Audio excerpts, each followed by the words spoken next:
the one who bears the sky, the tragedy of the unforgotten. High upon the celestial peak, where the line between earth and sky dissolves into wind and mist, a silent figure stands, unyielding, eternal. His shoulders never tremble, yet his eyes carry the weight of unsaid truths. This is Atlas, the mighty Titan, not slain in the war of gods, but condemned to a fate more cruel than death, to bear the heavens upon his back for all eternity. Atlas, his name now fading into dusty tomes and crumbling statues, holds a story not of victory, but of sorrow and symbolism. A tale of burden too vast for mortals to grasp. He is the embodiment of thought's weight, of responsibility that cannot be escaped, of pride punished and redemption never quite reached. Atlas and the Titanomachy, when the old world refused to bow. Long, long ago, before the gods of Olympus ever claimed their thrones, the cosmos was still wrapped in chaos. In that primordial age, the Titans, the first children of Gaia, Mother Earth, and Uranus, the sky, ruled the world with unmatched power and colossal presence, rivaling even the mightiest gods that would come after. Among them, one stood out, not for kindness or wisdom, but for his towering pride, unyielding will, and fierce loyalty to the old order. Atlas, son of the Titan Iapetus and the sea goddess Clymene, was the brother of Prometheus, the bringer of fire to mankind. But while Prometheus would walk the path of defiance and enlightenment, Atlas marched toward a far darker fate, to become the bearer of the sky. Then came the Titanomachy, a war of gods that tore through the heavens like a cosmic cataclysm. Zeus, Poseidon, and Hades, sons of Cronus, rose in rebellion against their father and the elder Titans. It was more than a battle for power. It was a revolution, a blood-soaked reordering of the universe itself, as a new age sought to erase the old. Atlas, one of the strongest and most formidable Titans, did not stand idly by. Unlike Prometheus, who remained neutral, or Epimetheus, whose gullible nature drew him to Zeus's side, Atlas refused to yield. He not only joined the war, he led it. Commanding legions of colossal warriors, Atlas stood at the forefront of the Titan forces, defying the storm of the uprising gods. They say that for 10 years, as the Titanomachy shook the fabric of the universe, Atlas was the unrelenting spearhead, clashing with Zeus himself in the fiercest of battles. He never backed down, never bargained. For him, this was not just a war for dominion, but a battle for memory, for preserving a vanishing world, for resisting the tide that sought to erase the legacy of the firstborn gods. But fate was not kind to those who clung to the old ways. Zeus emerged victorious. The Titans were defeated, cast down from Olympus, and hurled into Tartarus, the deepest pit in existence, where even light cannot reach. All except Atlas. Zeus spared him from oblivion, but not from punishment. Instead of Tartarus, Atlas was given a fate crueler than death, to carry the weight of the sky upon his shoulders for all eternity. Not the earth, not a mountain, but the endless firmament itself, a symbol of solitude, of unshakable burden, of a responsibility so vast no other dared to claim it. From that moment on, the image of Atlas, straining beneath the sky, became an immortal symbol. Majestic, yet tragic. Once a warrior among gods, now transformed into the silent pillar that keeps the cosmos in balance. Unchanging, unyielding, and forever alone. Atlas and the fated encounters, when strength crosses paths with wit. After the Titanomachy, when Zeus rose to power and sealed the new order of the cosmos, Atlas was punished, not merely for his strength, but for the pride that refused to kneel. And so, at the edge of the world, where land meets the horizon, he stood, shoulders strained, bearing the sky. No chains, no prison bars, yet no escape. His shackles were his own shoulders. His prison, the vast, crushing heavens. Time passed.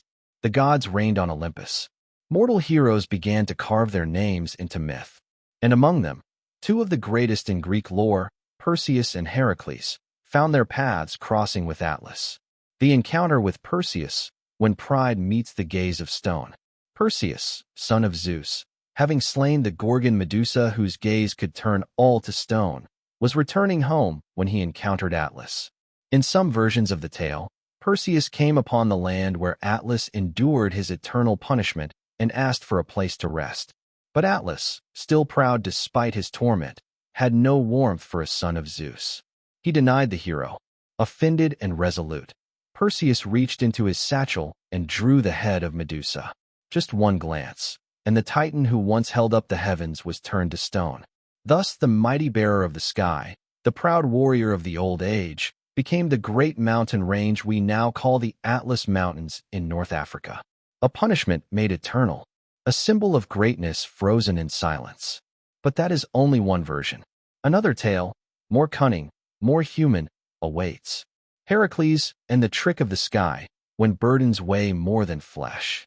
Heracles, the greatest of Greek heroes and son of Zeus, during his 11th labor, retrieving the golden apples of the Hesperides, found himself in need of Atlas's help.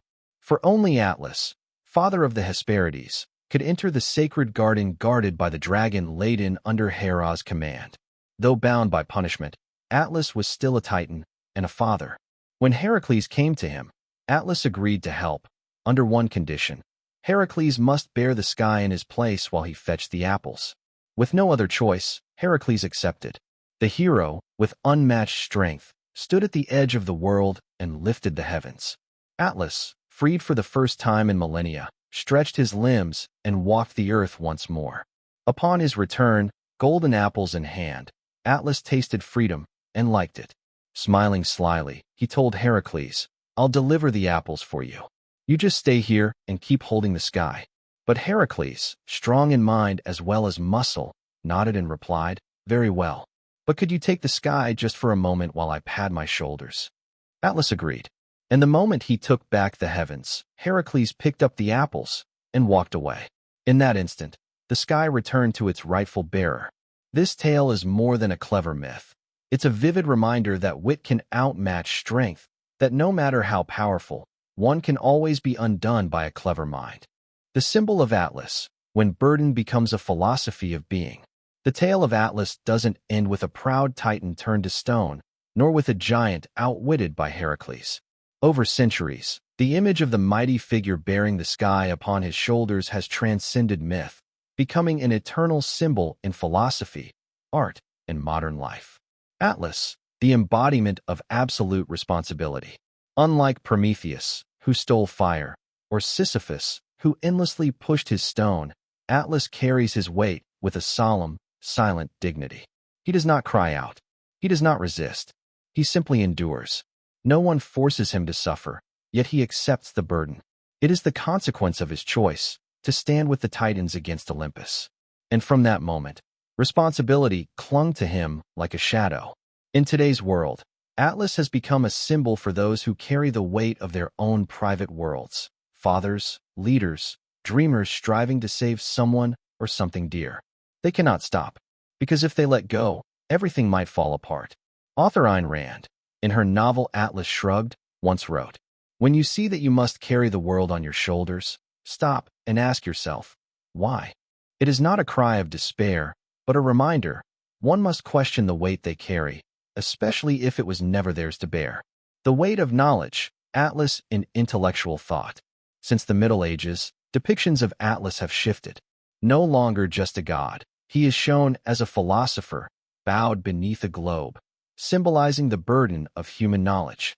In ancient libraries, in thick tomes, and in devoted teachers, we find our modern atlases, carrying the legacy of thought. In existential philosophy, Atlas mirrors the autonomous self, one who accepts the consequences of choice without blaming fate or gods. The awareness of that burden gives meaning to existence itself. Thus, Atlas is no longer a defeated Titan, but a silent hero. No crowds cheer for him like they do for Heracles. No marble statues rise in his honor like Achilles. Yet he lives in the hearts of all who carry on without complaint. From monument to modern culture. Look at the statues of Atlas today. From the Atlas Mountains in North Africa to the iconic bronze figure at Rockefeller Center in New York, kneeling, arms stretched upward, holding the globe. You'll find him in the logos of knowledge-based institutions, on book covers, in the emblems of science and philosophy. And every time you see him, it's as if he whispers, "What are you carrying on your shoulders?" And is it truly yours to bear? Atlas, tragedy or strength? The weight we carry and the choices we make. When the tale of Atlas comes to a close, there is no grand victory, no blood-soaked battlefield, no glowing magic or divine triumph like other Greek myths.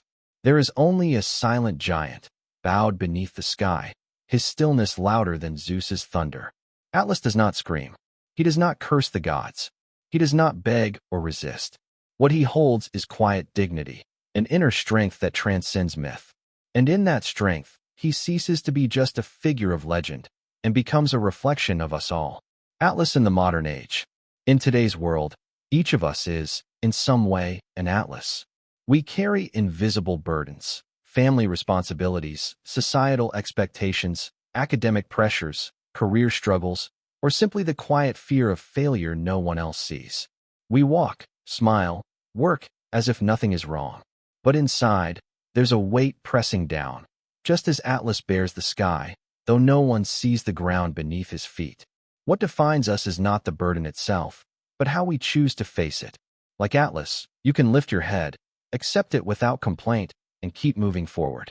Or you can stop and ask, is this weight truly mine, or something others placed on my shoulders? To ask that question is to step one step closer to freedom. Burden is not a curse, it's proof of strength. The story of Atlas teaches us that burden isn't always a tragedy. Sometimes, it is what makes us strong. It shapes us, grounds us. It marks growth, resilience, and the quiet fire within. Even if no one applauds, even if no one understands what you carry, if you know why you bear it, and still choose to move forward, then you are like Atlas, a hero who needs no audience. Final thought.